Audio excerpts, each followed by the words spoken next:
Hoy nos interesa escudriñar en la palabra del Señor y ver en nuestro programa Dios lo dice y yo lo creo, por qué razón se menciona la palabra sabiduría antes de mencionar las tres etapas del proceso de salvación.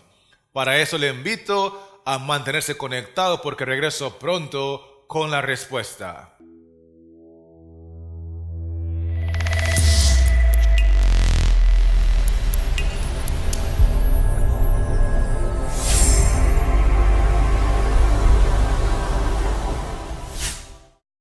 Nuevamente vamos a leer 1 Corintios 1 y el versículo 30 que describe las tres etapas del proceso de salvación para identificar la palabra que aparece inmediatamente antes de las tres etapas. Dice el texto así: Mas por él estáis vosotros en Cristo Jesús, el cual nos ha sido hecho por Dios sabiduría, justificación, santificación y redención.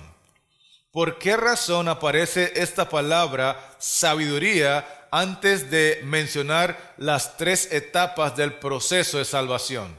Es sencillo cuando leamos los siguientes versículos y por eso antes de continuar explicando voy a leer contigo Romanos 10 y el versículo 14. Dice así: ¿Cómo pues invocarán a aquel en el cual no han creído? ¿Y cómo creerán en aquel de quien no han oído? ¿Y cómo oirán sin haber quien les predique? La razón por la cual la palabra sabiduría aparece antes de justificación, santificación y redención o glorificación es porque es necesario que el individuo adquiera conocimiento de Dios, adquiera conocimiento de la palabra, reciba sabiduría a través de la predicación del Evangelio.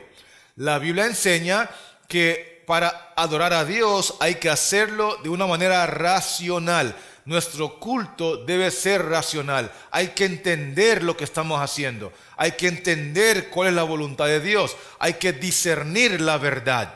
Y por eso es necesario que la persona sea instruida en la palabra, que la persona tenga la oportunidad de oír el Evangelio, de oír cuál es la voluntad de Dios y tomar la decisión si lo cree o no lo cree. Porque la Biblia enseña que el Evangelio del Reino será predicado en todo el mundo para testimonio.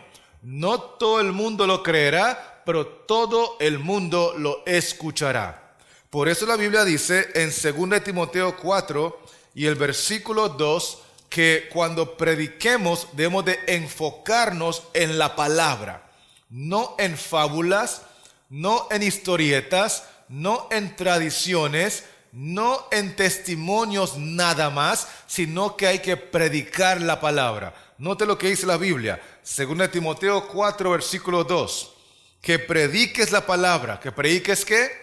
La palabra, que instes a tiempo y fuera de tiempo, redarguye, reprende, exhorta con toda paciencia y doctrina.